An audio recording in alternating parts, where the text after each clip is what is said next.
Welcome to Pure Hustle Podcast. I'm Mike. And this is Orlando, and we're on episode 148. And no, we are not directly sponsored by Mountain Dew. I just forgot my cup. But this is now, everybody knows that's what's in it. I can email them though and say, hey, Diet Mountain Dew, or is it Pepsi? Pepsi. Listen, every episode we got the Dew on the table. We don't mind putting a banner. Yeah. Would you mind putting a banner? I mean, like, let's be honest. Everybody's got a price for certain things. And there's a price. Got a price. There's a price. I mean, when it comes to advertising. That's such a dark view. Well, I mean, there's certain things that money just won't allow. But if somebody's like, let's be realistic. If they're like, even if they were to come and say like, hey, if we put Mountain Dew on your car that you drove around every day, but we'll pay you $1 million. 100%. Done, right? Like, so I've thought about doing that hustle. You know, when the wraps it's not cars, worth it. It's not worth it. I mean, at least when I looked it up, my dad was like, really, I've told you how many times my dad has kind of gotten into like the things. Yeah. My dad's a hustler, but like he gets caught into the wrong things, right? Like if he would have gotten his break, he'd been good, but he's gotten caught into like the things that's like, like you got, that's like a scam. And he really looked at doing that, and the amount of driving you have to do with your vehicle, like they require like, you have to make this trip at least once a month. It's like from where we lived at the time up to Vegas, there and back. And then it was like $100 a week. And it was like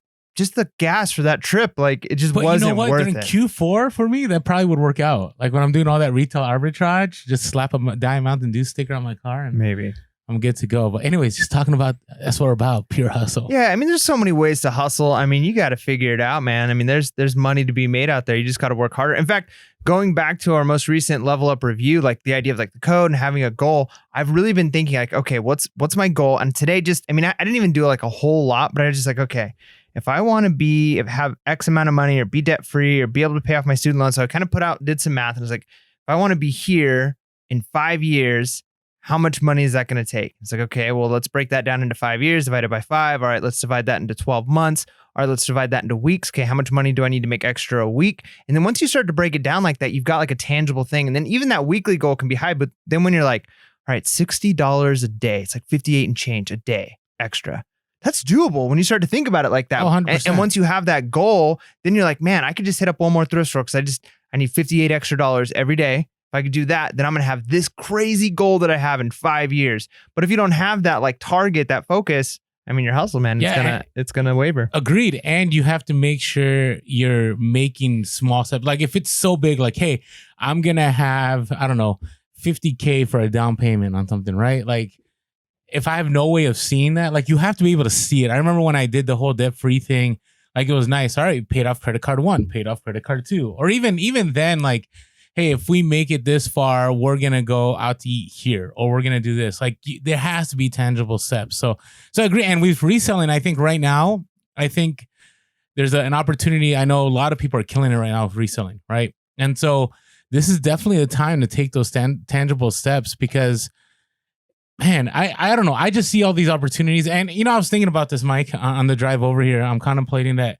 we're kind of like, a lot of people use this phrase a lot, but I really do feel like we're in a world of two Americas right now. In the sense of like on the reselling end of America, like things are good for the most part. I mean, I haven't heard very many resellers that aren't doing well right now.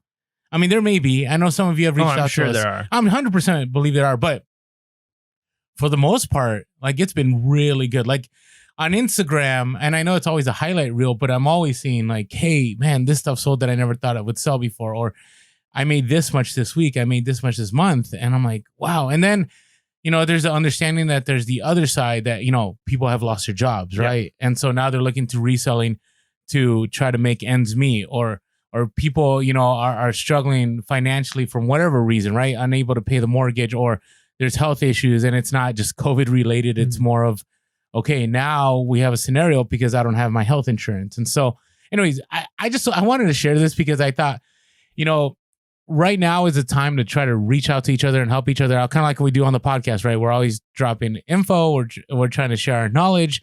And I've said this before, and I said this earlier on, but it's definitely, I don't think it's a time to flex. I don't know if there's ever a time to flex, but I think there's a fine line. I don't know. I'm feeling preachy right now. No, I mean, it's good. I mean, there's a point where you need to have some compassion because there's going to be ups and downs. And like I've said before, and I think we've talked about it many times from different, economists and different books we've read, is that economics is not a zero-sum game, right? Like there can be multiple winners. It's not like I win at the expense of somebody else.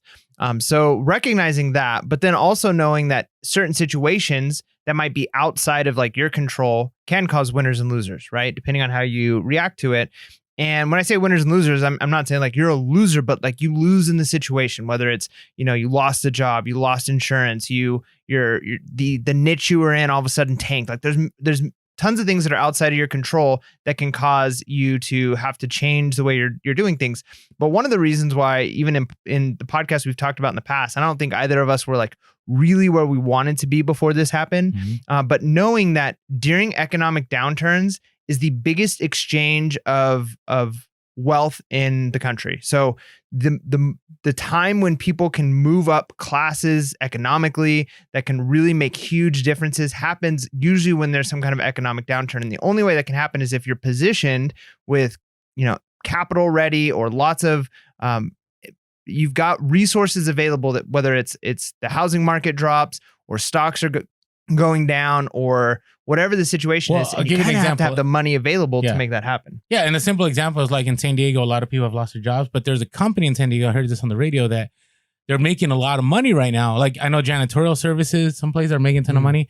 And have you gone to the store lately and there's plexiglass everywhere? Yeah. So somebody's making that plexiglass and they're making a lot of money, right? Putting up those stands. And so one of those companies is in San Diego. So yeah, I get exactly what you're saying. I just wanted to show a specific example that, that company never thought one day we're going to be making stuff for every single store that people go to. Right. Right. I mean, that's huge.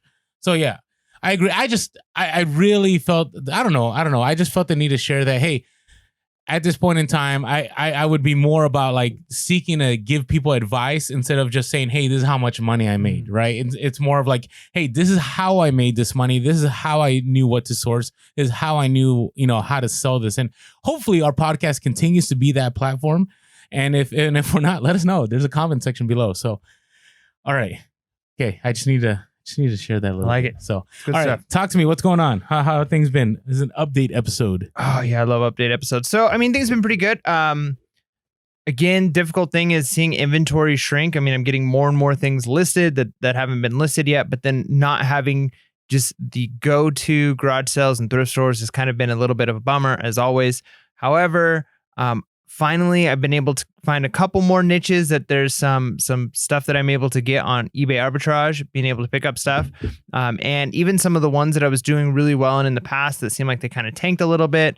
Maybe there's kind of an uptick going again where there's some room for me to move in there. And one of the things I noticed, one thing that's been really helpful for me, and I don't know if you've noticed the same thing. I'm sure you have. I'm sure we've kind of already talked about it a little bit, but we've talked about the idea. Okay, so you're doing some eBay arbitrage, a nice method. Of course, it's not always the best. Sometimes it's buy it now might be the best price, but usually the way you're able to get the best deals is when somebody starts an auction for something and the price is too low and there's just nobody looking for it in that time frame, right? Like, so they've got a 7-day auction or a 3-day auction, and it just so happens that they weren't able to find the buyer who's willing to pay top dollar in that time frame. So you're able to come in and swoop it up at a lower price. Now, where you can really do well, and I did this multiple times the other day, and I was actually like, man, this is kind of cool, is I would find items that were already at a good price point that I liked, right? That I'm like, okay, there's no bids on this, I could tell that this is not the time for them to sell this, right? I'm kind of thinking long-term on these items, but it's not selling. It's down to an hour left. There's no bids, right? So I put in an offer. Really, really low offer. Because sometimes, and it's not every one, but if you see this, it's like really nice. Do it. You can make an offer on an auction, right? Even before the auction comes to an end. You know what? It's funny you're doing that because I've seen those, and it's weird. For as long as I've been reselling, I've never tried that because I'm like, who's gonna take an offer less than the bid? Exactly, right. But I thought that. But here's the deal. So I come in really low, right? Like, let's say they're selling the item for 50. I know I'm going to be able to sell it for 100 or 150 or whatever, right? And that's what the starting bid is, 50 with shipping. And I'm like, okay, there's a little bit of room for profit for me if I buy this right now. It's getting close. It's an hour left. There's no bids on it. I'll come in at like $20, right? Jeez. get denied, right? So I've had a couple where they come back. Decline. I get a couple where they come back with like an offer that's, a little bit above the bid price or right below the bid price. And I just decline that offer, maybe offer again a little higher. Then I wait till there's like 15 minutes left. Still no bids. Another offer might come up a little bit. Okay, instead of 20, let's come to 25, maybe 30, right? And I'm thinking in their head, they're thinking like, it's almost the end. Nobody's bidding yet. And if you're putting in an offer when it comes down to like 4 or 5 minutes left, nobody's bid yet. I've had at least 3 or 4 where I'm able to snag it for at least 20 to 30% less than the lowest bid, which is already a win for me. But in my mind, I'm thinking, even if they don't accept my offer and I'm stuck when there's 1 minute left buying it at whatever the bid price is, there's still profit. So it's not like I'm worried that if they don't take this offer, it's just like let's throw it out there. Let's see what happens. They don't know that I'm still going to buy it at the bid price if it doesn't work. But think about that. If you find something that has 0 bids and it's worthwhile, maybe long term, sometimes people get in their head, they get a little bit psyched out, right? They're like, man, nobody's buying this, especially if you can tell that this isn't like a reseller. They've got like a store with thousands of items and they just have things on constant circulation. But if it's just somebody throwing up their collection of action figures, right? And maybe it's already the second time they've thrown it up and nobody's bought it yet. You come in with an offer and they're like, at least I'll get something. No, I've done what you've done. Like I had one of my biggest deals the other day. I purchased about 60 items I could flip at the least. And it's going to be long tail, but 20 a piece. You do the math. That's a nice number, right? And I could get all those items. So if I had gone with their bid, right, it would have cost me, I don't know, let's say $300 to $400, right? But I kept watching it and like no action. So I messaged them. I shared this before. I messaged them and I've said, hey, I bought from this person before. Hey, I bought from you before. Would you be willing to sell all of this for this plus free shipping? And, they countered like $30 more, but yeah, I got it for half the price. No. And I wonder what goes on in their heads though. Like if they see the item that they sold me in bulk and it's relisted individually for a lot. I don't know. I mean, I haven't gotten any messages yet. It's kind of like, have you ever done the local deal where you buy something locally and then you flip it locally for a lot more? Yep. You ever feel that little bit of guilt? No, because when it really comes down to like the service you're doing, right? Because sometimes somebody needs money now. It's like, hey, you can sell this kayak, right? Just give an example. You could sell this kayak for $400, but it might take you 3 months to sell it. If you need the money now because you're into a new hobby, you want to buy a new camera, and you need $300, you're willing to say, you know what? I'll give you $300. That's fine. I know I can make more, but I don't want to wait 4 months from now. I want the money now. And then you put it up and it might take you the 3 or 4 months, but you make that $100, right? So what you're doing is you're exchanging money for time, right? Is all you're really doing is you're giving them the money and you're willing to take the time to make the money worth more, whereas they need the money now, right? So it's just the time change is what you're doing. You're kind of exchanging that. So I think some people know that that's what happens. And I think honestly, now might be a good time for certain, especially local things like that, bigger things. And I'll get to that when I talk a little bit about random stories. But I think a lot of people right now are selling toys, right? And I don't mean like kids' toys, but like toys, like the, whether it's dirt toys, bikes or things like that. You know what I mean? Like the things that like people have that are like nice and cool, but they don't really use that much. Because most people like that, for instance, that have a boat, they maybe go out once a year, if that, a couple times a year. But a lot of times boats just sit, or RVs or things like that. So I think a lot of people are like, you know what? Times are hard. I want to get rid of this stuff. And so they're willing to get rid of it for a lot less than it's worth. And then as the economy, if it picks up again relatively soon, or even if it takes time, eventually those things people want again. So again, you're willing to say, I'm willing to do the long tail on this item. And I think now's an opportunity, if you have cash available, that you can pick up a lot of those types of things that people are wanting to offload because they need money. And then you sell it again later for more. Yeah. No, I mean, that's reselling, right? No, it's true. It's business. It's Econ 101. So I get that. I just wonder, you know what I mean? Because I had a lot of stuff that I bought and I paid $50 for the lot and I sold one piece for $100 and another for $50. And I'm like, okay, this person, if they ever would have come across this, would be like, what just happened? Now, and I sold that stuff within 24 to 48 hours. Now, talking about updates, I'm learning a lot. But it's funny because a lot of, we talked about FBA, like if you do books, like a lot of major FBA sellers like Latin Pickers and so on have told us that you're trying to sift through all the junk. right? You have a scanner, not because you're trying to find the good stuff. You're trying to get rid of the bad stuff. And I'm finding that in my niche, and I have multiple niches I'm looking at, like I'm able to spot the junk more and more and more and more. So it's been really good. And I'm excited about when I go, I don't know when, garage sale someday. Anyways, we'll talk about that later on Reseller Topics. That it'll be easier. Like this has been good. And so if you haven't had the opportunity to just spend the time to learn right now on eBay what's good and what's not, and learn niches, you still have that shot. Think about how much better of a seller you're going to be when you go to auctions, which hopefully we'll get to. I've been looking at, there isn't anything happening right now in our area. So actually there's one that I was saw it the that's online interesting. one? Yeah, I'll talk to you about it afterwards. Okay. The cars? Nope.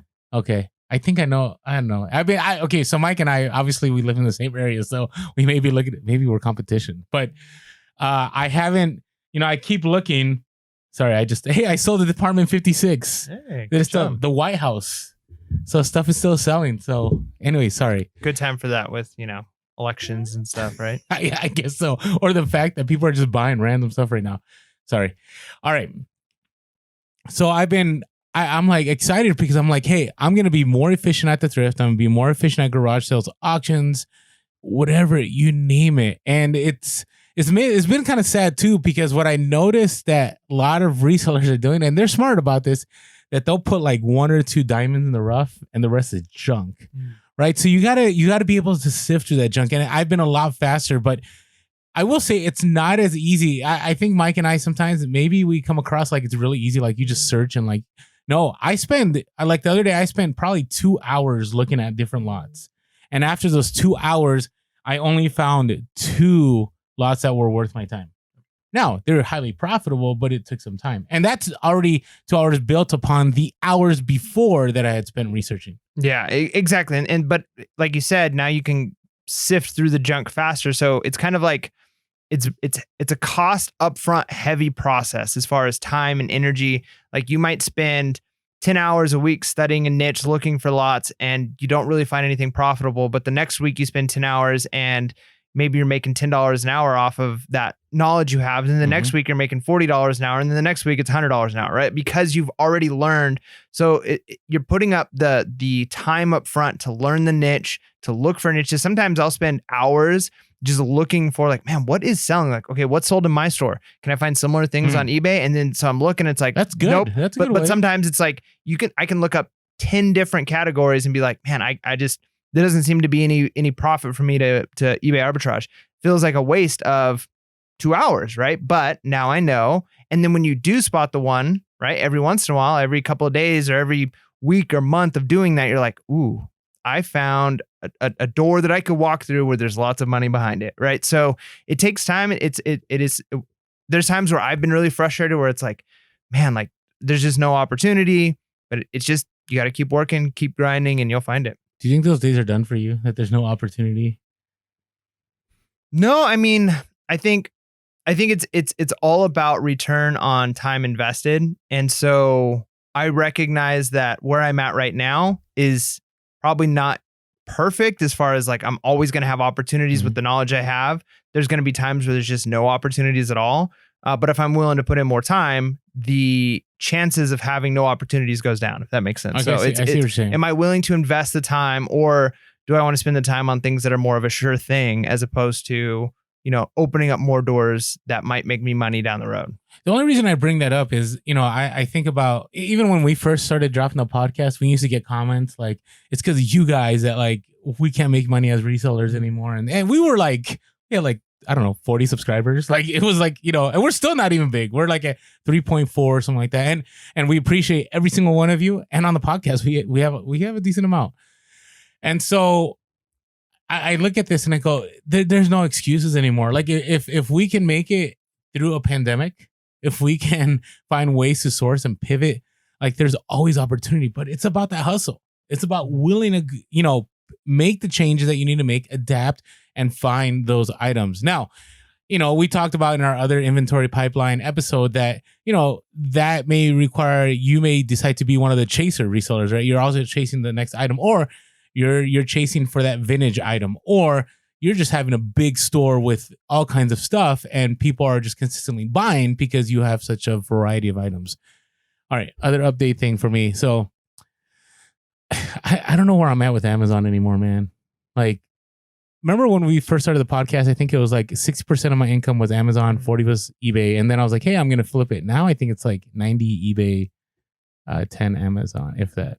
Yeah, I think you'll go back to Amazon during Q4 because I don't think you can avoid it. But I'm telling you, I work less and I feel better.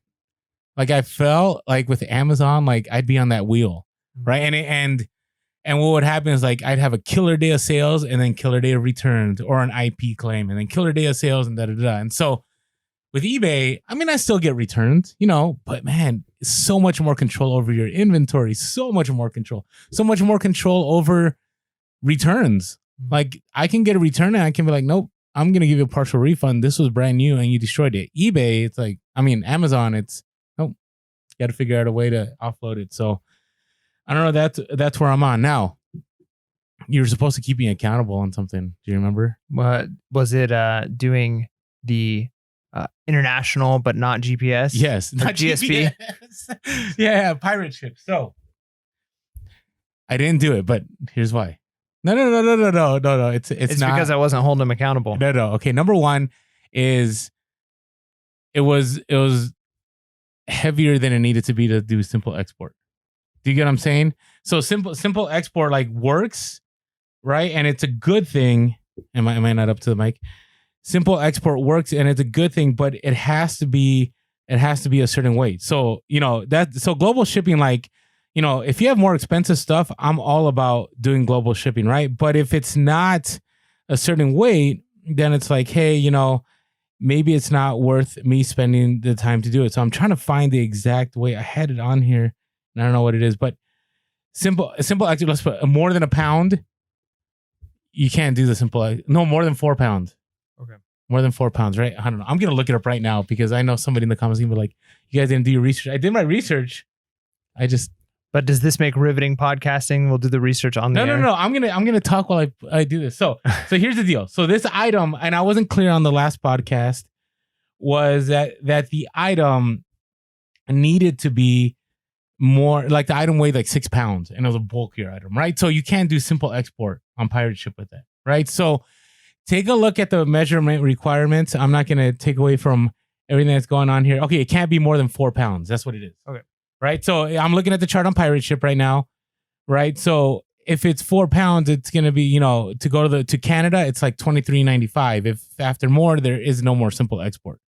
Right. So this item was about 6 pounds and it was 4 pounds. But when I packaged it and everything, it was going to be like 6 pounds. So unfortunately, I didn't do it. Now, I did sign up for simple exports. So what I'm going to do is I have like a lot of Harley gear. I have a lot of clothing and stuff that falls under these requirements that I get messaged all. Harley stuff is the stuff I get messaged all the time from Canada. They're always like, hey, I would love to buy this, but man, GSP is killing me. Yeah, I mean, I can see that. You got to figure Harley shirt is going to be under a pound going out. And that's $10 as opposed to GSP is probably like $30 or $40 to send that shirt. You're probably going to make way more clothing sales to Canada or to other places. Yeah, and I did. So I sold the item. GSP is now working with Canada again. It just recently sold, and I think this is either a veteran buyer or a veteran seller because they messaged me and they said, and I told they were loyal. This is what I always say. If you can establish connections with your buyers, like let's say you buy a unique item. I mean, you sell a unique item, right? And you know it's unique. You should message and go, hey, by the way, you know, I noticed you purchased this. If you're ever open, you know, you want to find more of the stuff. I have other stuff in my store or in the future, you know, just I'm here and we can always work out a deal. Right.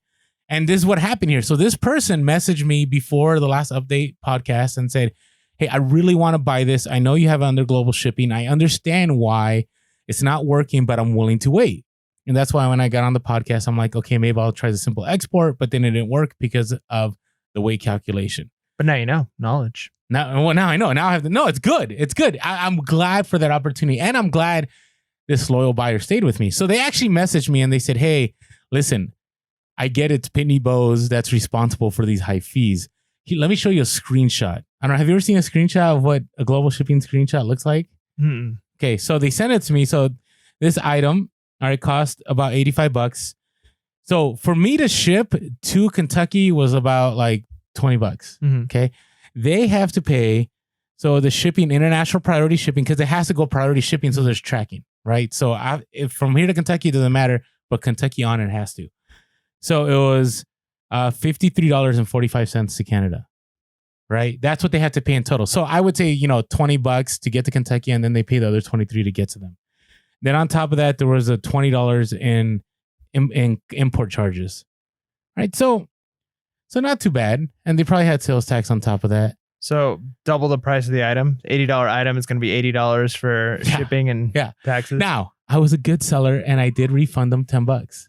And I said, hey, listen, I appreciate your business. Thank you so much. Because I Frankensteined the box so it was cheaper to ship. And I also want to help them out. And, good customer service. So I'm like, hey, listen, and I don't ever do this. Usually I keep the money if I make money on shipping, because, we're always losing money on shipping, right? So I just count it as like, hey, this is just another cost. But for this scenario, this was a collectible item. I'm pretty sure they're going to maybe come back and want to buy something else. I thought, hey, extend that branch of, hey, I'm here to help you. I'm here to work things out. And so, hopefully I know I'll get good feedback. One of my best feedback this week was, I know they're usually templates, but one was like, if Elvis was alive, he would be singing songs about him. Like, what? Who writes that? Nice. Who writes that? So anyways, that is my venture into simple export, into GSP. But again, people, I always say this, the right buyers are not going to complain about the shipping to you, right? They're going to understand that, hey, there's a cost to getting something they want, and they're just going to pay up front. And that's what this person did. And they were very clear in their message. Hey, I have nothing against you. It's eBay that's doing this, and I understand that. They said, I'm still very happy to have found it. Thank you. So I'm happy with that. Nice. So there's my update. I like it. All right. Some random stories, Mike. Okay, so this one is kind of interesting. So I was thinking about my trailer, right? Like my trailer's been something on my mind a lot, right? I'm thinking about my trailer, and I'm legit. Like, I guaranteed. Wait, your fifth wheel or your new trailer? No, my new like Okay. to haul sourcing. Are you gonna share that inventory. one story that you kind of touched on the other day about what happened to your trailer?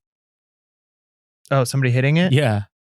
Yeah, I guess I could talk about that too. Sorry, is it okay that Did I talk about it? No, you're already? like you said I'll share it in a future episode. Okay, I'll mention it. It was kind of annoying. But anyways, so I've been thinking about the trailer, and I'm like, okay, right now I could probably in the next day or two sell it and make an $800 profit, right? Easy peasy. Because I got a good deal on it, and the reason I was able to get this good deal is I was patient. The DMs got to you. Did you see the DMs? The people are DMing like, flip it now. Yeah, no. But I'm not going to sell it. I'm not. But you're not. Okay. The point I'm trying to make though is like I realized that okay, it took like a month and a half of like spending 5-10 minutes a day looking up trailers on OfferUp, Facebook Marketplace, Craigslist every day, morning, afternoon, night, just a couple minutes, just scan the top ones, what's most recent. Because usually you only have to scan like 10 listings before you're like, yep, I've seen all of these right below it. So it's pretty quick once you kind of have like a niche that you're looking at. Sometimes it's a bummer because if it's a gold mine that you're sourcing and you get to the bottom of it and it could take a long time for that gold mine to fill back up, right?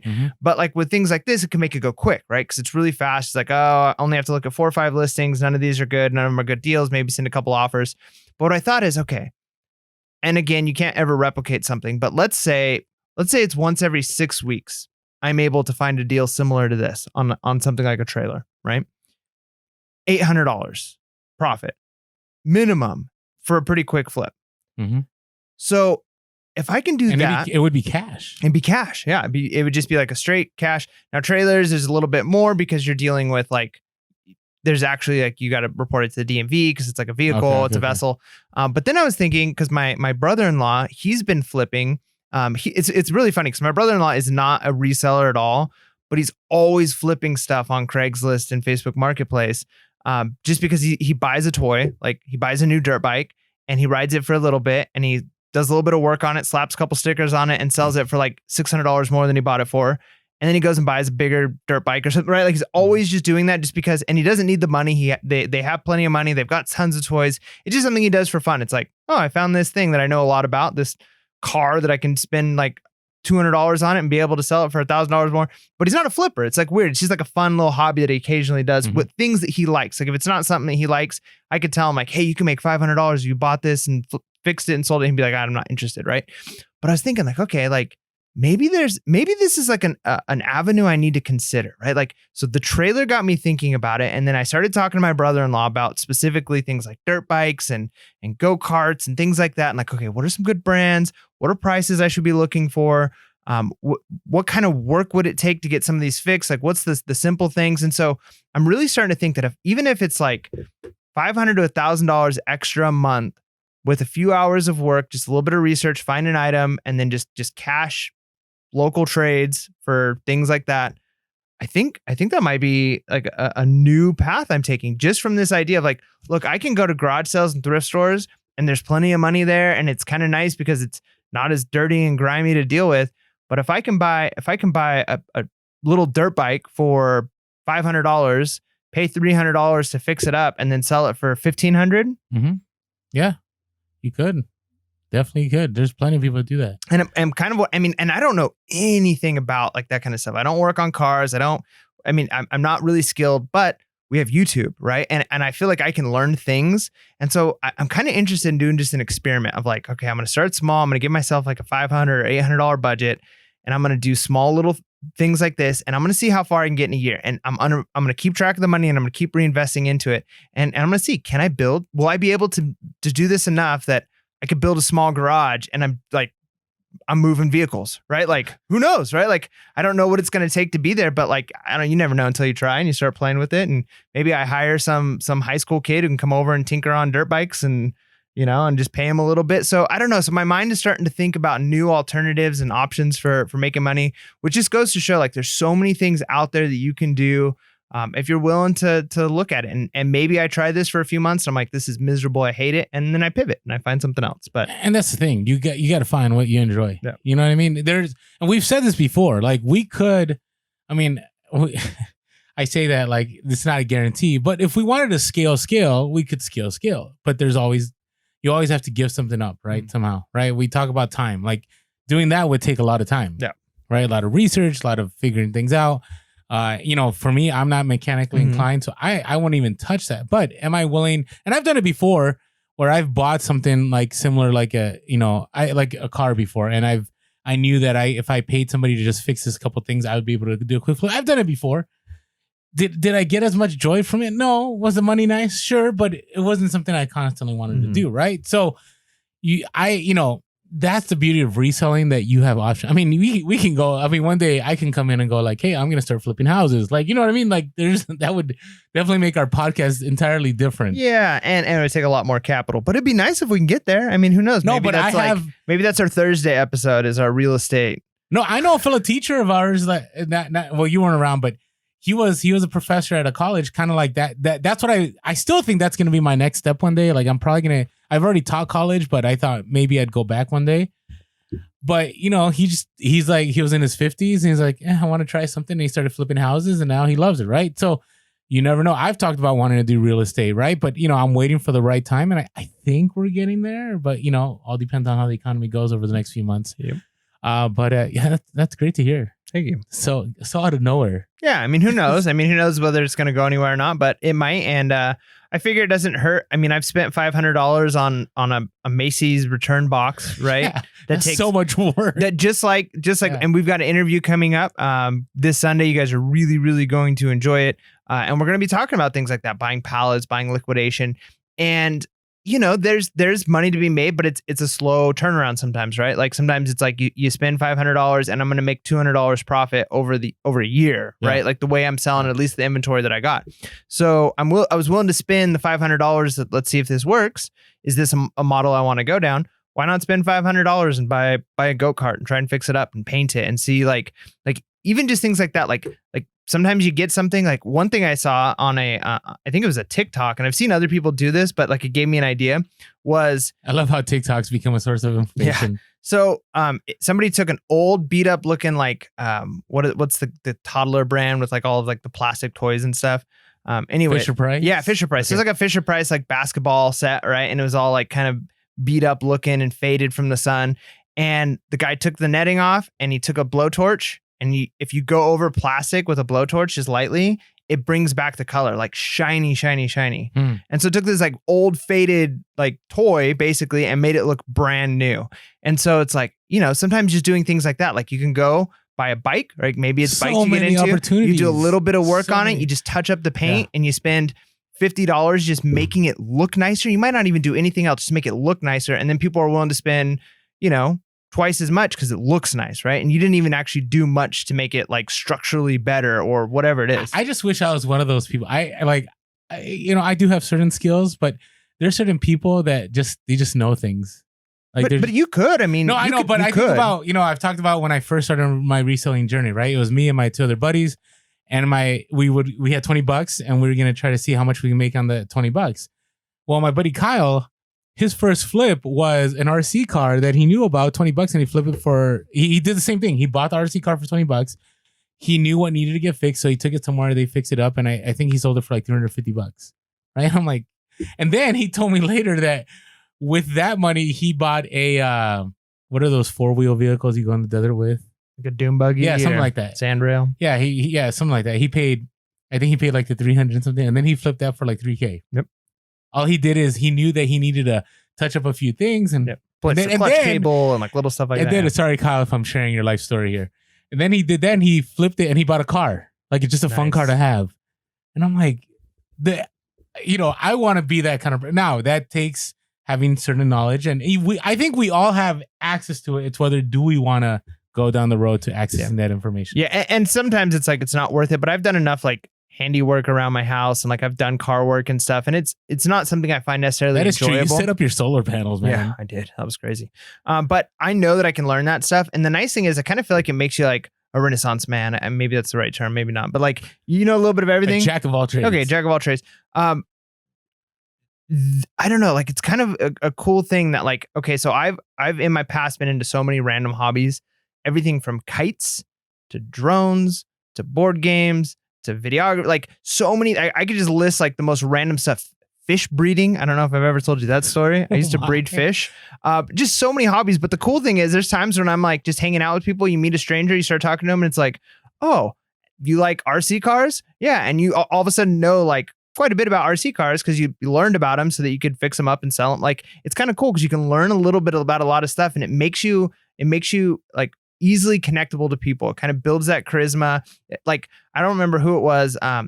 Is it Ryan Dunn? I don't know if you remember it. So the guys from like Johnny Knoxville's whole crew was he the guy that passed away early? I think I could be wrong on the name, but I watched a documentary on him, and he would carry business cards, and he had like 30 different businesses. So like somebody would be talking to him, he's like, oh yeah, I'm a whatever astrology expert, blah blah blah, and he'd pull out the astrology expert business card, and then he'd be talking to somebody else, and that's kind of scammy, man. But like the thing is like he would learn a little bit about it, and he'd start a little business, and he just like it was just kind of this crazy thing because like you could basically talk to him. Oh, fitness, here's my fitness card. Oh, here's my this card. So you went next level on this one. I don't know if I'd go down that road. Well, but I mean it just opens up doors. Like you can learn. Is that what we call it now? So here's the thing: like 5 years is gonna go by no matter what. Right? Hey, I'm an agent. Hey, I'm a sales manager. Hey, I mean, hey.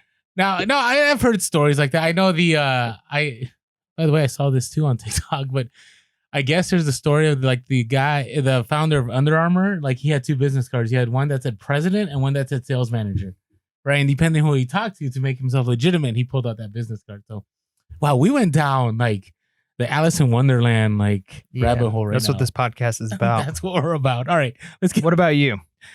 So I don't have any random stories to myself. I do miss like I was at this garage sale, I was at the thrift store, but so I just wanted to throw this out there because I've been getting a lot of DMs from people. So the weight thing, the selling weights, it's still fire. Like a lot of people are making money, but I'm getting all kinds of DMs of brand new sellers that jumped on the weight train, which is great because people are making thousands. We're not talking about people are making hundreds. People are making thousands selling weights, but they're also getting a lot of returns. And the problem that they're having is like they're not top rated sellers. They don't offer, free return, free 30-day return. They don't offer, any of those things. And so now they're having a problem because now, we've talked about this before, that eBay is very big on like, it's very impossible to deny. I don't say it's impossible. It's very hard to deny a return, right? Because all the buyer has to do is point out one thing wrong, right? They have to say something. They have to point out something in the description that's off. They have to point out something in the item is off. Maybe a picture is off. And that's it. Like eBay pretty much now, that's if you're not a top rated seller.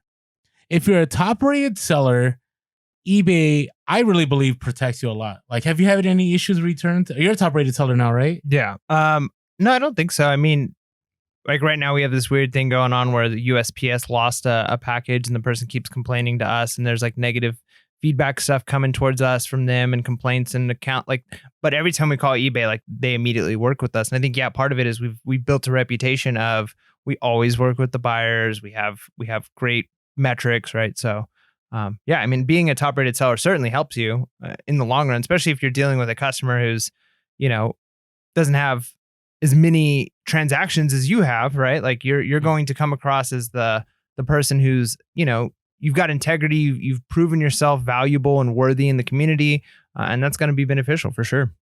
And how long have you been top rated seller now? I don't know. Now, do you have free returns turned on? Certain items. So like we have certain items where it's the free returns and all of that. Other items, we don't. Just depends on the item. So like how you get like the check box, like whether an item gets like the whatever boost. Some of them get it, some of them don't. But as far as us being top rated seller, we are.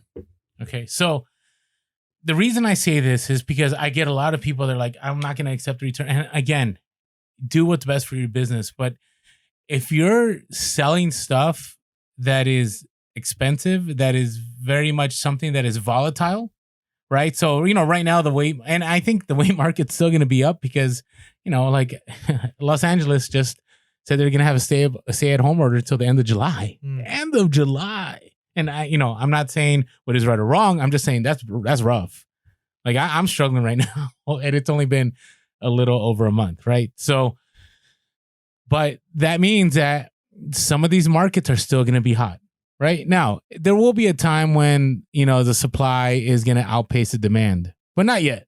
I don't think we're there yet. Because I think some people waited to buy stuff because, no pun intended, because they thought that, eventually this is going to end and things are going to be in stock. Like right now, like certain masks are back in stock, certain hand sanitizers back in stock. Like that stuff is available, but wait, it's still out there. So I really want to encourage you, like if you're a new seller and you're trying to sell like items that are volatile, that are going to cost you a lot of money, you may think in the long run, now I could be wrong, and Mike correct me maybe, or not correct me, but push back if you think there's pushback here.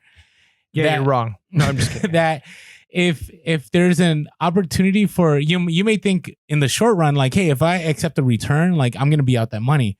But in the long run, if you get hit with people still pushing for returns and eBay forces you to, maybe you're just better off being top rated seller. Now, you could say like eBay's messed up and eBay's terrible.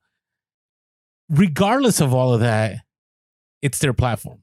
Like they can do what they want. They can tell you what they want. So I just wanted to bring this up again. Top rated sellers who reside in the US and list this from eBay and on eBay also receive additional protection from benefits when they offer 30-day or longer returns.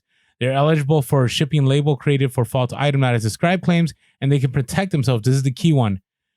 By deducting up to 50% for refunds for decreased value on used or damaged returns.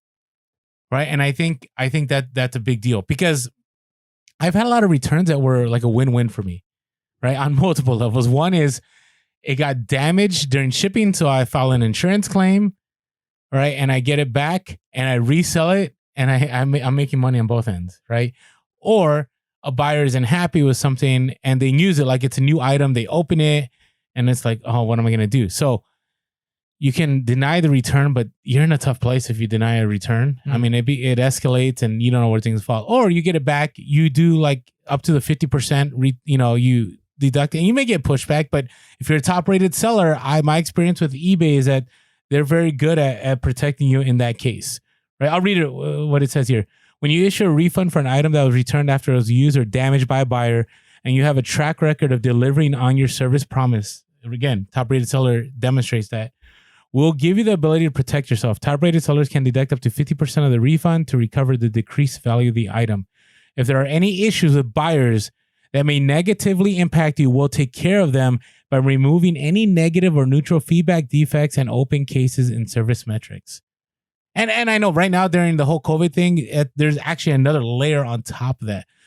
But I want you to understand, like, you may get that return. Okay, give them their 50%, right? The item you probably already made profit on, right? And now you can make profit again by reselling the item. It's just you're not going to be able to sell it for as much. And again, I know with every item is different, but I really want to encourage you that are new, think about that. Not saying you have to, but for me, I can tell you, like, I can't tell you how many times that I've called eBay. Actually, I can because I have a seller report I get every month, but I don't want to spend the time looking at it. That I've called eBay and said, hey, listen, this was a brand new item. They returned it to me damaged. They're not happy about it. I just want to make sure they're good. And they're like, yeah, you're fine.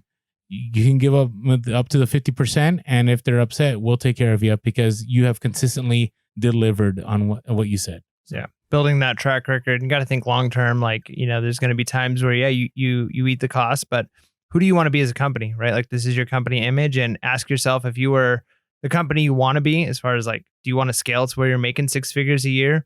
Would the company that's making 6 figures a year worry so much about the $10 they lost on one item, right? And or just, the several hundred, which sounds terrible. Yeah. I mean, it sounds painful. Don't get me wrong. I've had several $100 returns, but long term. Yep, long term. Think long term. Make the decisions that company, that business would make. Nice. I feel like that could be like a commercial. Like, all right. Hey, real quick before we jump into reseller topics, did you want to share any more random stories? Nope. Okay. Before we jump into reseller topics, if you had a chance, follow us on social media. We drop content all there all the time. We expound on it here, but there's sometimes where we can't get to everything. So we're on Instagram and TikTok and Facebook. We are Pure Hustle Podcast. Want to say thank you, shout out to our Facebook crew, because we're always like, anyways, I keep saying I feel bad, but hey, because Instagram, we get swamped all the time with DMs and messages. Facebook, not as much, but we appreciate every single one of you. We're also on Twitter. Twitter following is growing, so appreciate you guys. We are Pure Hustle Cast on Twitter. If you want to give us a call, 619-738-1170. I'm thinking, should we have an episode of just phone calls? We got to get more of them. I know, but we've got a couple in the hopper right now, but it's like we want to. That's the idea. It'd be great to have like almost like an interactive episode with just call-ins. And I don't know, maybe we at some point do like a live call-in show. Oh, that would be cool. A delayed live call-in show, just because, we don't have anybody screening calls. That is true. That is true. Don't need anybody calling pranking us. Yeah, there you go. So give us a call, 619-738-1170. That's 619-738-1170.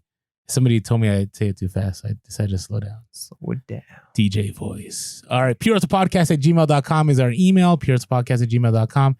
And as always, if you ever want to see our mugs, you're just listening to the podcast, jump on over to YouTube, hit that subscribe button and that notification in case we drop content that's not on the podcast. And the like button. The like button. That's important. We get a lot of views and sometimes we get like more comments even than likes, and people clearly are liking the video. True. But like, hey, give us the like, give us the thumbs up. It helps. It makes it where more people will find us in the search. So when somebody types in eBay, we actually show up in the first 100 pages. So do that. That'd be awesome. Maybe we should have like the most clickbaitish title ever in one of our episodes. Just see how it performs. Yeah, that'd be good. It's always going to be is people are going to watch it for 2 minutes and go like, who are these guys?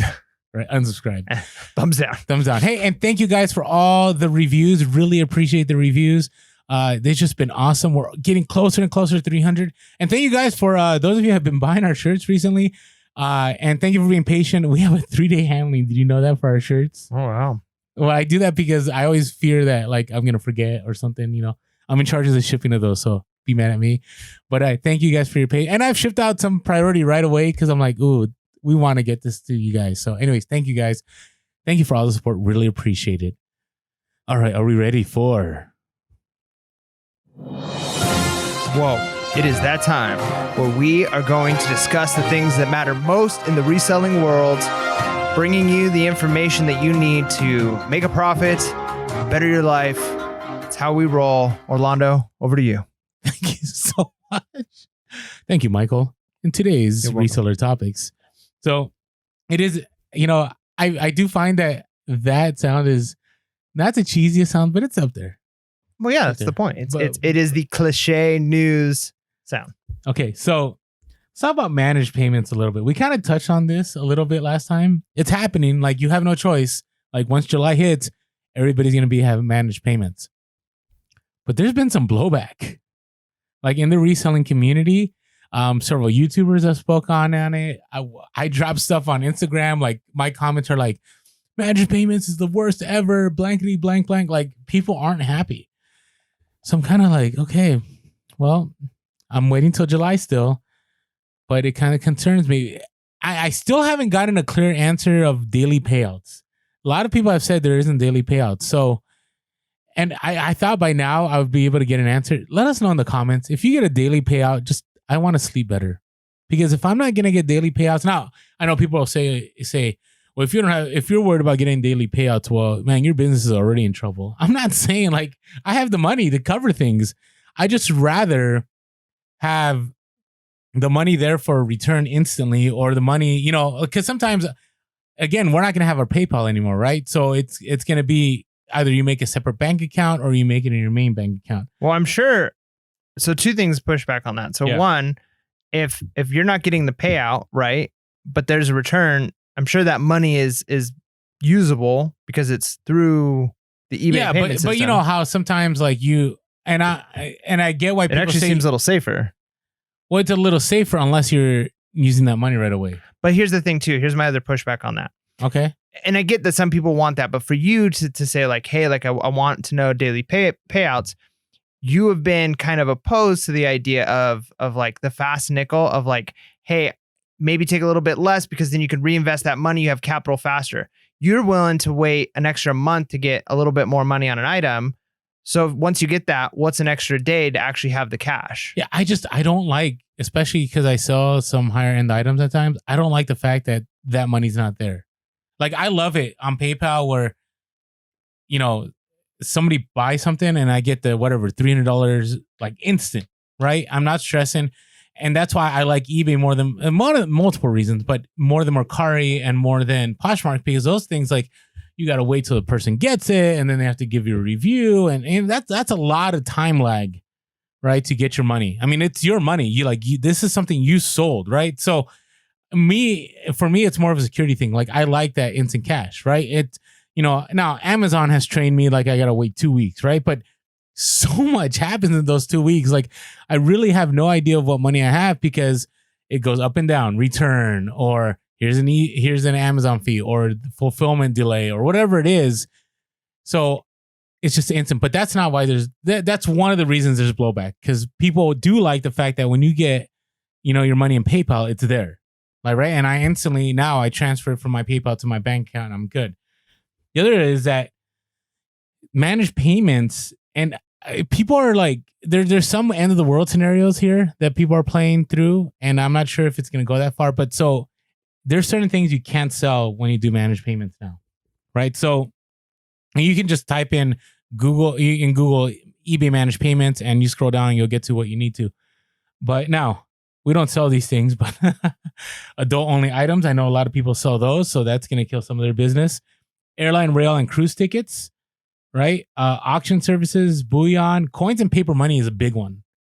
Like, I personally know people that sell coins, and this is going to be a big deal. And obviously, I would hope if you've been selling coins for a long time, like, this is something you're aware of, but maybe this is something that just got dropped and you just, or you didn't notice, like, you didn't think it until, because to actually get to this page, you have to do another click. So it's not instantly on the, managed payments page. There's another part that says, if I go back and, there's a question like, can I sell everything I want on managed payments? So unless you clicked on the next one, you wouldn't have been able to see this. But are all of those things technically things you can sell without managed payment? And 100%. That's changing now? 100%. So for instance, like coupons. You can sell coupons now, but once managed payment comes, you won't be able to. Yeah, I know people that sell coupons. I think or motor vehicles. I think it's the way. Well, there's eBay Motors. So I'm hoping that'll be that, hey, you can only do this on eBay Motors, right? Because they're not going to stop the selling of motor vehicles, right? But I know coin for sure, 100%. I've sold event tickets. I've sold concert tickets.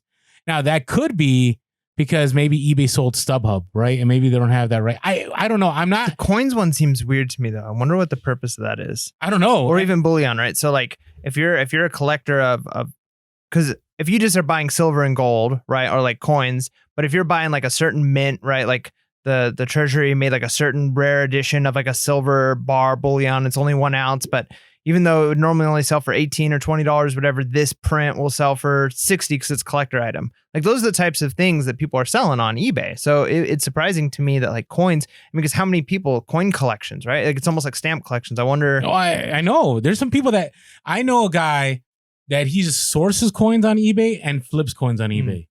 So now his sourcing is done and his selling is done. Now I haven't heard from him in a long time, so he probably already figured this out. But that's a big deal. Like I'm looking right now at coins, right? I mean, I typed in bullion. I say bullion, but bullion. There's 155,000 results right now on eBay, right? It's all collector silver or gold pieces. 100%, right? And if I go to sold, I wonder what we're gonna get. If I go to sold, it's gonna be some astronomical number unless things aren't selling. Yeah, 257,976,000 sold in the last 90 days, right? So under this managed payments, that's done. That's huge. And I haven't sold coins in a long time, but now and the reason we bring this information is we don't want to add to the noise that's already out there. Like we already know, but we know that not everybody catches everybody on YouTube, or this is a link that you may not have clicked on. We want you guys to be aware because, it would be terrible if you go to a garage sale and like, you're like, oh, I want to pick this up now. Hopefully you're doing research but you already know, like if you're a coin person, you pretty much know your coins, right? You don't have to do research on eBay, right? And it would be terrible for you to source all this, especially now that people are selling stuff. And now you have to figure out another platform, which to me, I don't know what all the best platforms are, but I would think eBay would be a pretty good platform to sell stuff like this. So, I mean, they have to have an alternative besides managed payment, though, for things like that. Like, there's no way they're going to just completely remove bullion from. Bro, but it's only managed payments. Unless there's eBay coins that develops, like eBay Motors. Yeah, it seems crazy to me. I'm just throwing it out there. That's what it says. It says listings that don't follow these rules may be removed from the site or from search results. Other actions we may take include lowering a seller's rating. That's not good. Charging additional fees, limiting buying and selling privileges, or suspending an account. Okay, so that's on there. Okay, RVs are on here, timeshares, vacation packages, and stuff like that. So take a look at it. You're going to have to do 2 clicks. You're going to have to Google eBay managed payments. And then when you scroll and it's like, what items can I sell? There's going to be another click that you're going to have to do on a link and it'll take you there. So some people have gone end of the world scenario on this, and that this may be the beginning of eBay gating things. Not just Vero listing, but now saying you can't sell certain items. So yeah, I don't think so. That's why I call it end of the world scenario. Yeah, I don't think so. Just because, again, the reason why like you recognize eBay so much as caring for the sellers, that's where they're making their money, right? Like the listing fees, the percentage, like we pay the percentage of the sell fee, right? Like the seller isn't paying that, even though we're including that in some of the pricing and stuff. So they want sellers, right? Like I'm just thinking of all of that, all the coins that they make money on. They're going to find a way to get those because they might lose, $100,000 a month or more in revenue that their company is bringing in by losing those listing fees, losing the final value fees, losing, like, they're not going to want to lose that stuff. So I can't imagine them wanting to do tons of gating. I think it's going to stay open more than other platforms, just because, it would be devastating to their bottom line. Yeah. So be aware. So the other pushback is I've seen some things about like eBay's fee structure is still tough. Now, this is what I'll say. I think eBay's fee structure is tough to understand is because eBay doesn't do the full calculation. Like you go on Posh, right? Right when you do your listing, they'll say, this is how much you'll make, right? Yep. But they don't tell you all the little, intricacies. Is that a real word? Yeah. Are you saying like eBay doesn't show you all? eBay does, but it's hard to figure out. So now I guess eBay is, there's a different fee structure based on what category you're in, right? Hasn't it always been like that though? No, it's always been like that, but now they're adding more to it. So, for instance, now they're charging a fee too for collecting taxes. Oh man! Like, but they're throwing it in. So here, I'll read it to you. So they give an example, which is weird. The example they give. So they say you're selling a new handbag with a price of $44.99. You offer a standard and expedited shipping service for buyers to choose from. You've already listed more than 50 items. Da da da. To attract the attention of buyers, you add the bold listing upgrade. Who does that? Yeah. Who pays $4 for a bold listing upgrade? I've paid it on accident where I accidentally clicked it. I'm like, where in this do I owe $4? Like I couldn't figure it out. I'm like, whatever, I paid it. And then eventually I found out. Who does that? I just, if you have, let us know because I really want to know. Maybe it's a business practice we're missing out on. Maybe that's where all the money is. Maybe sales increase like 50% when $4 for something to be bolded. Who does that? So I wonder, it's funny. I bring up Scavenger Life because they had an episode one time they were talking about how many millions does eBay make on people that accidentally click boxes on the listings and they don't know it. Right? Because think about it. If all you need is 1,000 people to click that $4 bolded on accident, that's $4,000 that eBay made by people accidentally clicking on that box out of the millions of sellers. Anyways, all right. So then they say the handbag sells and the buyer chooses an expedited shipping service for $12.99. Okay. The total amount of the sale is $61.46. So the bag $44.99. The expedited is shipping $12.99. And then they put in parentheses includes 6% sales tax. So that's into it. So now they're going to take the fee from all of that. So they're taking a fee from the sales tax from you too. Brutal. Right? So the final value fee is $10.96 or 17.35% of $61.46 plus the 30 cents per transaction fee. So are you saying now, because you were so excited that PayPal on returns was taking 3%. 2.9. Does it sound now like maybe it wasn't so bad when you consider all of these additional? No, because at least this is every item. How many PayPal returns? Was stealing. This is different. They were stealing one on returns. Wait, how many returns do you give versus new, like total items you sell? We have new listeners. Let's give some context. So I don't think we need to give tons of context. Okay, but real quick, you were upset about a 3%. PayPal takes 2.9% seller fee when you sell something. PayPal changed things last year and said, if a person cancels a transaction or you do a return, we're not going to give you back that 2.9%. We're going to keep it. Yeah, that's shady. So, but like, what percentage of your items return? 5%? 2%? Yeah. Okay, so if you're looking at 5% of your items return, but if it's $3,000, okay, yeah, but still, do the math. That's $29. No, but do the math on this. So, not $29, more than that. But you get what I'm saying. If 5% of your sales get a 2.9%, are you sponsored by PayPal here? No, but what is going on? Because just mathematically, if 5% of your sales are getting an extra 2.9% fee versus all of your sales are getting whatever this works out to be, even if it's a 0.1% or a 1% fee, right? Additional, which would you rather have? No, okay. So that actually, I set that up for you to lead to my next point. Regardless, this is still better than being under PayPal.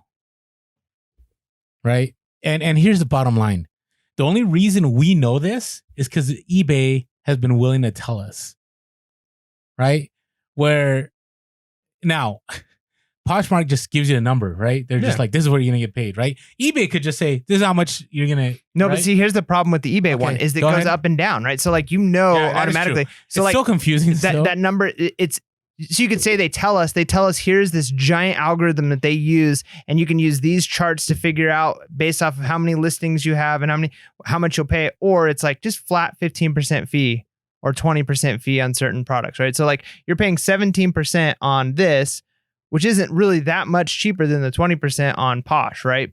And you don't have the listing fees, you don't have other like all those other things. So yeah, you got to realize, like, I would say it's still like there's still so much. Now, I'm not saying that as a business person that's too much for you to handle, right? Like there's all these fees because that's just business. There's always going to be random fees ultimately, here and there.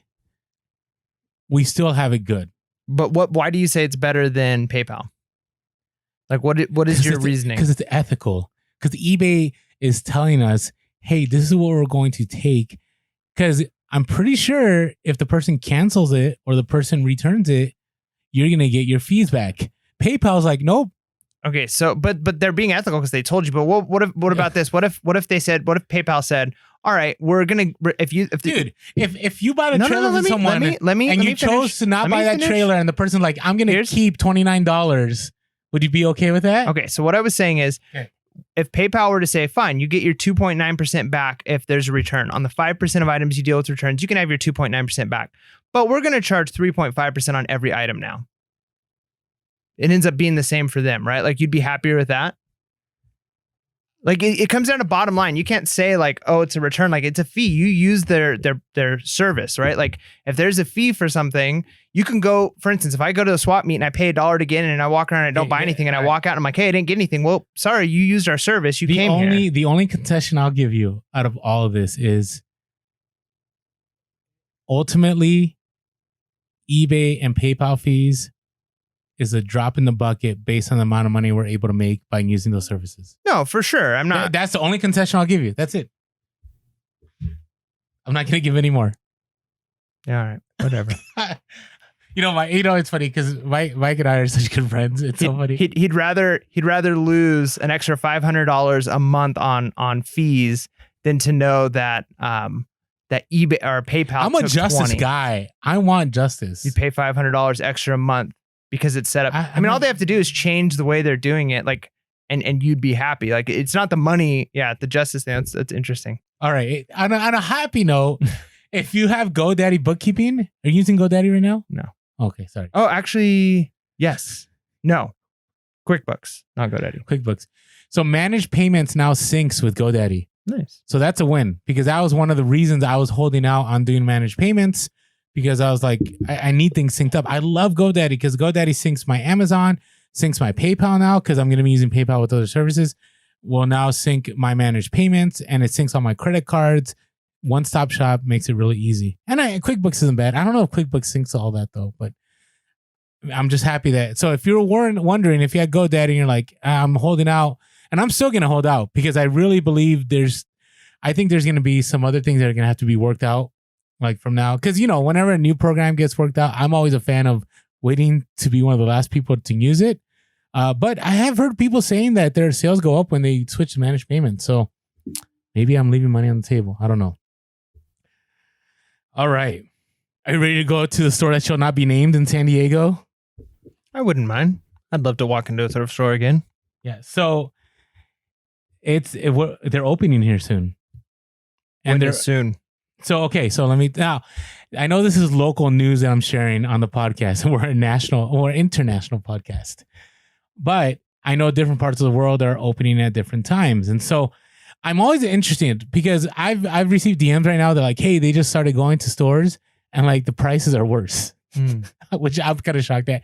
Other people have said their thrift stores are terrible because they didn't accept any donations during that time. So whatever they had when they shut down, it's still the same junk, right? So here, they're opening soon in San Diego, and our store that we really like isn't opening. I actually contacted the manager directly, and she says we're not opening yet. So hopefully soon. So they're gonna be opening, but it's gonna be different. Now, really, I feel terrible. They said in San Diego they laid off 90% of its workforce. Man, that's brutal. And I know part of that workforce is a workforce that like couldn't get job at all, wherever they wanted, right?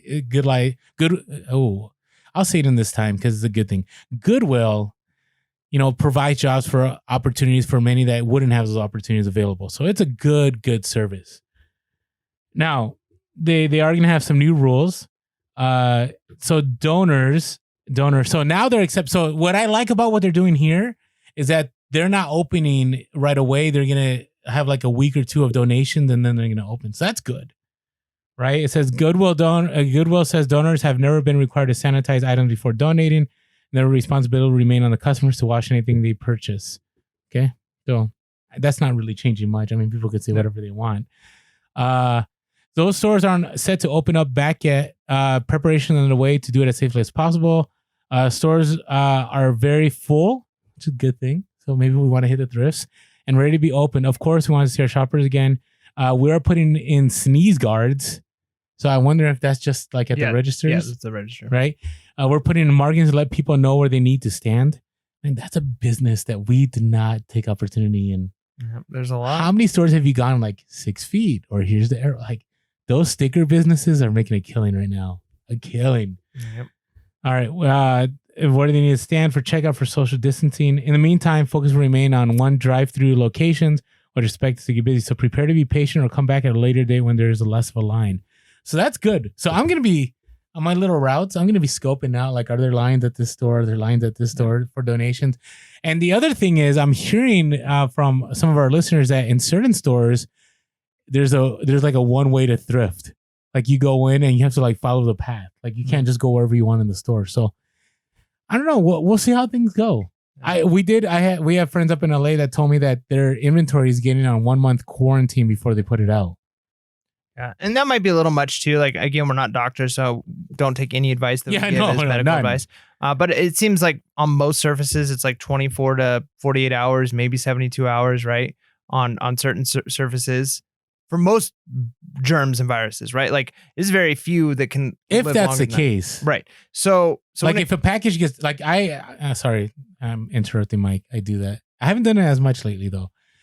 So I've gotten packages and I'll let it sit out in the sun for like a day and then I'll bring it in. Now I trust where I live, so it's not an issue. Or I'll bring it in and I'll put it back in the patio. So that's one way to treat it. Go ahead. Yeah, no, and that's the thing too. Is like you really, as far as you're in just as much risk if you go into a thrift store and people are walking around. When they touch an item, there's more likely that things are being transferred that way rather than the donations that are coming in. If they sit in the back of a warehouse to be sorted and you're like, okay, as soon as they come in, we just wait 48 hours before we sort it, it's going to be dead because it's not on a surface that it can live on, right? So I think that there's a lot of concern about like, should I be spending money to sanitize the items and do that? Well, if you're sanitizing an item and then you're waiting 3 weeks to send it out, just it sitting there was sanitizing, right? Like the moment you touch it again, now you're introducing new germs. So there's potentially ways that companies like Goodwill and things like that, because like they said, a customer could sanitize it and bring it, doesn't mean it's no longer contaminated. But the moment it's sat for some time in their warehouse, it's as if it hasn't been contaminated and has just as much chance of being recontaminated as anything else, anywhere else you go. So really, I think I'm just thinking about this in the sense of I don't think people have to be as concerned as they might be going into something like a thrift store, right? Thinking these are used things. Okay. Yeah, these are used shoes. But you know, it could have been used 6 months ago. Exactly. So the chances of it being contaminated is no different than pretty much anything else. So as long as you're thinking that way, it can help relieve some of the pressure. And I'm still of the understanding, like no one knows. Like no one knows how people get. Like you heard the story of the lady that was quarantined for a month and she tracked it to one person that dropped off her groceries. Or the person that never came in contact with anybody and got it. Like we still don't know. Right. So, but obviously news, things that have been recommended by our government to keep safe and, follow your state and local guidelines. All right. So, but I'm excited. So we'll see how things go at the thrift. The one thing is, what's weird, Mike, is that we could technically never have to go to another thrift store and we're still going to be okay. Yeah, it's true. And we talked about that before. I mean, even before this all happened, we always said that you got to find other ways to source outside of thrift stores. Because what if you could never go to a thrift store again? What if either the prices were too high or, something were to happen? And it's odd, but we were able to adapt and it helped us pivot a lot faster when things happen. All right. Now, I think I see this as good and bad. So Amazon, despite everything happening, despite FBA shipments opening up, despite the fact that maybe things were kind of getting back to normal, Amazon is saying that they're still having issues keeping up with shipments. Right. And so why do I share this? Right. So let me share what they said. This is looking at Amazon fulfillment and delivery operations are used to taking 1 million of packages per day, but the coronavirus presenting a unique set of challenges. So this article talks about some of this. But this is, as the Amazon CEO says this, his name is Brian Olzovsky. I hope I said that right. Well, we generally have experience in getting ready for spikes in demand for known events like the holiday season and Prime Day. We also generally spend months ramping up for these periods. The COVID crisis allowed for no such preparations. And this is talking about April. Additionally, in an April memo to sellers, one of the top executives that oversees Amazon's sprawling marketplace, Dharmesh Mehta, acknowledged the situation is definitely not business as usual. And basically and this is an article that dropped on the 9th of May. So what they are saying is that, hey, things aren't going to be back to normal for a while. And this is in May. Like, I thought by now, like, you know, they already hired over 100,000 employees. Probably, I think they're going to 175K that they hired. They've put in safeguards in place to stop the spread of COVID and so on. But what Amazon is saying, like, it's still going to be a little bit. And I haven't seen that a lot lately. Like, I've ordered stuff on Amazon. There's some things that will take maybe a week instead of the normal 2 days, but it hasn't been like the month. But what I'm saying is, and what, you know, the person that we're interviewing, we're just going to say it. Lindy Glenn's going to be on the podcast on Sunday, and she's made a ton of sales on eBay. And, you know, she's discussed this. We've had other sellers discuss this, that eBay right now, like, you're poised in a position, if you have items that you can sell faster on Amazon, you're bound to make more money. One, because more sellers will go to you, and not more sellers, more buyers will go to you. And two, you have less fees to worry about, right?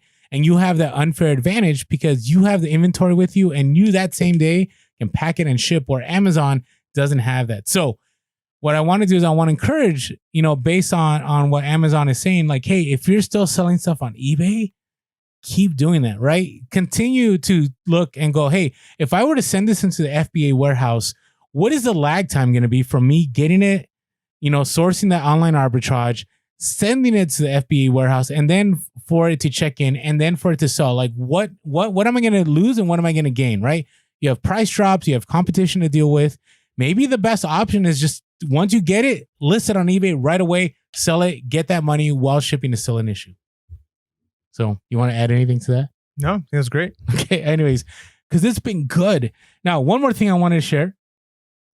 Off-price stores, right? We're talking about Ross and TJ Maxx and Marshall. Now, we talked about some that are closed, but there's this article by The Motley Fool. I still think it's the best name for like a website, like, because it doesn't make you think about. But they're, you know, they pose a question. They said, "Are off-price retailers a coronavirus safe haven?" Right? And so a lot of people do a lot of RA. I do a ton of RA from Ross and all these stores, but now I'm like, I don't know. I really wonder if, you know, we talked about before that the problem with sourcing from these places, which there's a lot of money to be made, but it's easily accessible, right? So all you need is somebody on social media to drop, hey, here's a BOLO you can find at Ross, and that thing will tank super fast, right? If you can get to it. But chance of you getting to it are a lot higher than if it's a thrift store or garage sale find, right? So what they're saying is that they're opening up throughout the country, right? Some Ross stores, some TJ Maxx, DD's Discounts, Marshall, and so on. But this is what they're saying. So why is it a safe haven? They're saying, here's how. Some clothing retailers will probably sell inventory at a discount to replenish cash and make room for newer items, right? So we're talking about retailers. We're not talking about the off-price stores. And discounts may be considerable at struggling retailers. The perfect opportunity for TJ Maxx and Ross to fill the racks at an interesting price. Off-price retailers buy items in many ways, including buying a company's extra inventory or end-of-season collections. A weaker economic climate also may favor off-price retailers. Once the worst of the coronavirus outbreak is behind us, the economic impact is likely to linger. U.S. weekly unemployment claims have surged to record levels, with the 5-week total now 26 million. I think we're past 26 million now. People who have lost their jobs or found their revenue lower now than before. The crisis may be more likely to shop at an off-price retailer than elsewhere as they seek to save money. And so this is what I'll say in all this. One is, I really believe these stores are going to be flooded, which means there's going to be a lot of supply, which in turn means that either A, there's going to be a greater demand because all these people that are looking for lower prices are going to go to these off-price stores, which may create more competition for you as a reseller. But it also may mean that there's going to be so much stuff for such a low price that the good old days of, hey, going into the off-price stores, buying it, you know, like at $10 and then going to eBay and flipping it for 4 or 5 times, it may not be as abundant as it was, right? Where the ability to go into a thrift store and find a pair of Doc Martens or find a pair of Tony Lama boots or whatever and sell that at a premium, that still may be there, right? So I just, those of you that make a lot of your money, and I've made a ton of money with Amazon, and Amazon's a whole nother discussion, which I don't want to go into with their fair price policy. I think that's going to shift things a lot. I think we're going to get into a place where the only way to really make money on Amazon isn't going to be to buy stuff at retail and flip it for 3x or 4x. It's going to be being able to buy stuff at super discount and sell it at the retail price, which that's going to be a shift, but that's just for another time. So think about this. Think about as these stores open up, take a look, be careful. Don't, I would say right now, maybe it's an opportunity to go all in because the rest of the country, like in California, like those stores aren't opening up anytime soon. LA, San Diego, Bay Area. But other parts of the country, you may have an advantage because there's not that much supply. But if the country reopens up as a whole, when we get to that place, I'm really interested in, it's a safe haven for those stores, but is it going to be a safe haven for you when you're trying to source retail arbitrage? So it's good. Anything you'd like to add? Nope. Mum's a word on you on these last two. Yeah, no, sorry. I mean, you've got great content there. You're spitting fire. What is going on? You're spitting fire. Nah. Sorry, I was doing a little bit of work. Got a little bit of offer up ads coming in. Trailers. So. I saw trailers. All right. So let's talk about some BOLOs. But before we talk about some BOLOs, I missed that sound. The BOLO sound. Ooh, that's a good point. BOLO. That is a good sound, and it's been a little while since we've It heard has it. Do you been. remember exactly how it goes? No, but let's play it anyways. BOLO.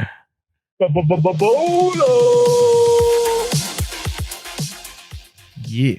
That's how we roll. I wonder if California Supreme Vintage, he has any more sounds he'd like to contribute. Yeah, send in your sound bites, guys. I'll spruce them up and we'll put it on the podcast. We'll put it on there. All right. So, what is your BOLO? Okay, so I'm not sure where I land on this one yet. Part of me is like, this might be a huge business opportunity, so I'm a little worried about talking about it. The other part of me is like, I don't know, maybe not. I'm not 100% sure exactly how to capitalize on it perfectly yet. But a lot of stores right now are not doing exchanges. What I mean is like items that like are refillable or that you do like an exchange. So like bring in your empty one, you get a full one for, a discounted price. So a lot of stores aren't doing that. Let me give you examples. So like water containers, right? So the 5-gallon water containers, you go to a store, you dump in your empty one, you get a full one, and you pay a cheaper price than buying just a brand new full one because you're returning a bottle. It's like recycling. Well, a lot of companies aren't, the policy is, no, we're not taking anything from customers. You can't bring anything in. So what I think is going to happen, and I'll give you another example other than water containers. We have a soda stream. I am absolutely obsessed with sparkling water. I almost never drink regular water. So I have a soda stream, and the canisters are like anywhere from like $30, $35, $40, depending on where you're getting them for a canister, which only lasts me sometimes a week, right? Or less, depending on, how much soda water I'm drinking. But you can go to stores like Target, you can go to Bed Bath & Beyond, and they have exchange. So you bring in your empty CO2 container and you exchange it for a brand new one, right? And the brand new one is, instead of being $35, it's $15, right? So they take a significant reduction on the price of a new one because you have an old one.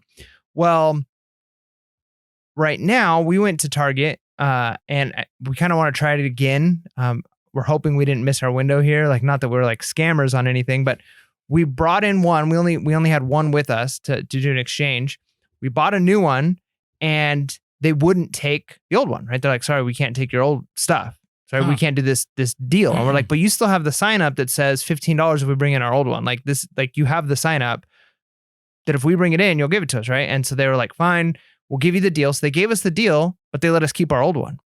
Well, sometimes even these empty CO2 bottles will sell for money because people can use them for exchanges. So if you don't have one, you're like, well, I can spend $35 for a new one. Or if I can buy an empty CO2, let's say for $10 or $5 or whatever, I'm able to buy the new bottle for a cheaper price, right? Yeah. Or you can take, if you're able to collect a bunch of these used ones, whether it's from people who are not able to do these exchanges, they're piling up all of these used bottles, you're able to collect them. There might be an opportunity to say like, hey, I've got 10 of these used bottles. I'm going to turn them in, buy new bottles for the discounted price, and then sell them at the retail value, right? So I think there's room to make money here because I think with these types of things, people are still wanting their CO2 containers. They're still wanting their 5-gallon things of water. But if they're not able to turn in their old ones, then they're going to have around their house like 3 or 4 sitting around that they're not doing anything with, which means at garage sales, at thrift stores, I think these things are going to start showing up. I think you're going to be able to potentially make some money off of them because people are like, hey, I've had to buy a bunch without being able to turn in my old ones. So I'm selling them at a garage sale. I'm sending them to a thrift store, or I'm putting them on offer up. So just something to be thinking about and looking at. I mean, I'm looking at comps right now. I mean, I've seen some, just one by itself used $44.99 free ship. Is that a good price? I mean, is it used or is it's used? Yeah, it's no, that one's new. But sorry, but I've seen pre-owned. People are like loading them up. Yeah. Okay. So, but that's what I'm saying. So imagine you walk pre-owned $24.95. Yeah. So you go into, let's say you walk into a Target and you're able to do that. You already have one. They sell you a new one. They give it to you for the discounted price because you brought in your old bottle, even though they can't take it. Now you've got 2 bottles, right? Okay. But you got the discounted price. Or let's say somebody's sitting around with a bunch of their bottles and they want to get rid of them. So you're able to get, let's say 5 of them. Okay. You got 5 empty bottles. You go and you turn those bottles that you were able to get for maybe $5 a piece at a garage sale or from a friend who has them. You take them to Target, you take them to Bed Bath & Beyond, and you get new canisters for $15. And then you go around and you flip them on eBay for 45 or 50, right? So that's where the profit is, I think. So now this is just one of the types of things. It's one example of these types of things. There's probably many like exchange things that aren't being exchanged right now. So well, there's going to be there's going to be a whole, I don't want to say underground market, but there's going to be a market that retailers can't accept things because they're, liability and law and so on, where on eBay, it's not as lax. Now, you have to be careful, right? But, a lot of people, and it's different. Like, I don't sell baby items, right? But there's a lot of people that are willing to sell baby items, right? Because there's, for instance, I give you an example, like breast pumps. Like, I won't sell breast pumps just because I'm always, I'm adverse to risk in saying that, like, hey, it's not worth it to me. If somebody's ingesting something, I don't want to be responsible for it. But there's a lot of people, right, that are selling right now, right? And it's just you gotta take a look at risk. Maybe you're willing to jump into some of these things because you have e-com insurance, and so you feel safer about doing it. If e-com insurance is willing to cover you for that. So, but you got to think about that. Yeah, but that I think that's a decent bolo. I mean, it's something to think about because there is going to be a shift that. Yeah, you're right. I haven't even thought about that. Like a lot of things that we took for granted that we just come in and that you could exchange that no longer can be exchanged. So, all right. So mine is an interesting one. It's very particular, but it kind of relates to what I just said with off-price stores and selling stuff online on eBay. So sandals is the easy one. Right now, if you have any kind of sandal, I would list it. Now, obviously not if it's junk, but if you have Chaco sandals or if you have Crocs or Mephisto or Reef or whatever, sandals are selling, I would say, a lot. Not like crazy, but it's elevated more than normal. And this is why people can't go to the store, especially if you have stuff that you've been gated in, or maybe you have retail arbitrage that was just sitting around. I'm telling you, like, it's selling right now because people don't have access to that stuff, right? And, maybe people are willing to go to big box stores, but usually stuff like that you buy at a big box store, it's not quality, right? So people are willing to pay a premium for something they can't get to that you can provide. So maybe it's time to take a look at, okay, are there things that, I'm sure I'm not the only Amazon seller that gets gated or something a listing gets kicked off, or maybe you have stuff on Amazon that you have listed that is selling for less on Amazon than on eBay. Take a look at that because it's selling for less on Amazon because some sellers aren't able to sell it faster because of shipping times, right? Where they're selling for more on eBay because of shipping times. And I've seen a lot of people adjust prices on eBay and get more money because they can ship faster. So think about those things. Think about the retail arbitrage opportunities. I know it's different, because usually you think about, hey, I'm going to go to Amazon, I'm going to get more money. But I think that for right now is shifting. And I've sold a lot of stuff where I would only, like, I'll give you an example. There's a pair of sandals that I've been constantly selling that I could only sell for like maybe 25 on Amazon. Amazon takes their fees, right? They're 30%. Let's say it's 30%, right? So let's say it's, $8 and whatever, right? So I'm down to $18. I paid $12 for those sandals, right? Okay, now, so what's that? $6 profit on those sandals? Where on eBay, I've been able to sell them for like, let's say $33 plus I'm able to charge shipping, right? So you take out the $12 cost. I don't have to pay for shipping. You take the 13% eBay fees, right? I'm making at least $13 instead of $6. So I'm doubling my profit. So think about that as a bolo right now, because I think there's a prime opportunity there. It's good. I like it. All right. So what are you looking forward to, Mike? I'm looking forward to getting more yard work done, even though I hate yard work. And the reason why is because I'm trying to where I live, I there's not a lot of like usable flat ground. There's lots of hills, and whenever I want to I love how do real a we project, keep it. yeah, whenever I want to do a project, I have to like try and level out an area. And I'm wanting to level out some areas so I can get some sheds, so I can get more inventory stored closer to me. I can do different types of inventory, maybe local game inventory. But the only way that's going to happen is if I'm clearing tons and tons of weeds and bushes, and I'm spending hours out there with shovels trying to level areas and build platforms for sheds and buy sheds, and even getting sheds on things like OfferUp or Facebook Marketplace at a discount as opposed to buying them new. So I'm kind of just like in this project mode where I'm trying to get like keep turning up the heat on my business, right? Like making it more efficient, getting more infrastructure. And I think right now the part that I'm kind of focused in on, the trailer was first. Now it's trying to level out some areas, get some sheds built, and going from there, right? Like I don't have a garage. I live in a fifth wheel. I'd like to potentially work on some dirt bikes and flip some dirt bikes. Well, I'm going to need a place to do that, right? So the hard part is it's like upfront cost to get some of this stuff done. But I think there's potential in the long run. So yeah, I'm looking forward to that, even though hours out in the sun is not fun. But you're getting that vitamin D. I guess so. It's supposed to be helpful right now. Yeah. So what about you? What are you looking forward to? Okay. So what I really, the bright side of everything that's been going on is I've completely ignored Amazon. The only time I go on Amazon is to pull items to get shipped back to me so I could list them on eBay. And I've done a lot of that. So remember, was it 2 months ago? I was hoping to get to 2,000 items. And on my eBay store, now I'm at like 22 something. My goal is to be at 2,500 by the next podcast. The next update podcast. And my goal is by the end of July to have 3,000 items in my store. Wow. It's intense. It is intense, but it's so doable. Because that's all I'm focusing on. And I'm noticing there's an uptick in sales.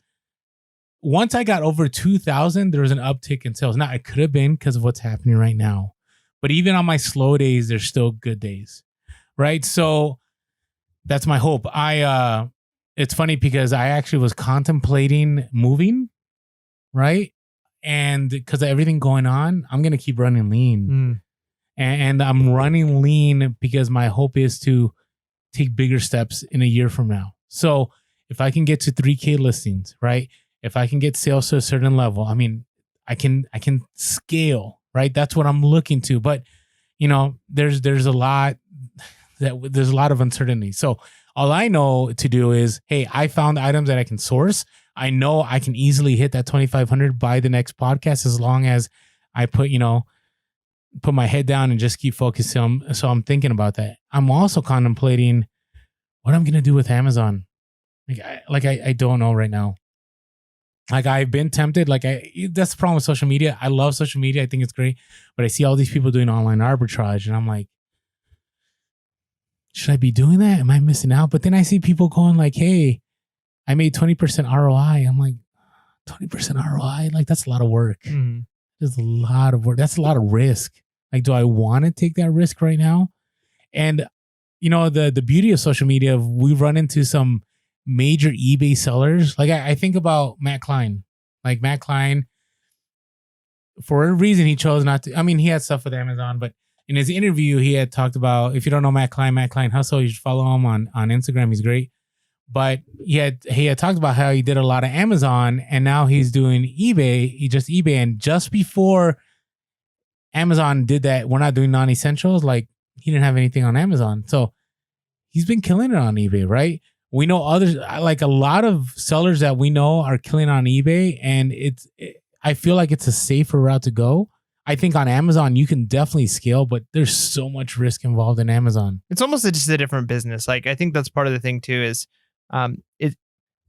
when you're doing Amazon, I think the technical, and again, I'm nothing against retail arbitrage, Amazon, I think that's a valid model, but I think like the model that's going to work the best, but it's also probably the most risky, is going to be private label on Amazon, right? Like that is where it's like, you don't have to worry about gating. You don't have to, There's right? so Like, much risk in that. but there's a lot of risk, right? But like that's like the business model. When you're doing retail arbitrage, you're dealing with all the ups and downs, and it's the wild, wild west, and it's kind of crazy. I feel with eBay, you can still have fun. Yeah, no, I'm sure. So you know what I'm saying? Like I feel it's just different. It's a different business, right? So it depends on what you're looking for. If you're looking at just the volume and sending in tons of stuff, as opposed to having maybe a little bit more control, a little bit less risk, but maybe not as much volume, right? Maybe more profit per item, but your overall monthly volume's less, but you're not working like a factory type job. So it's a different type of reselling. You kind of got to decide what's best for you. You know what's interesting?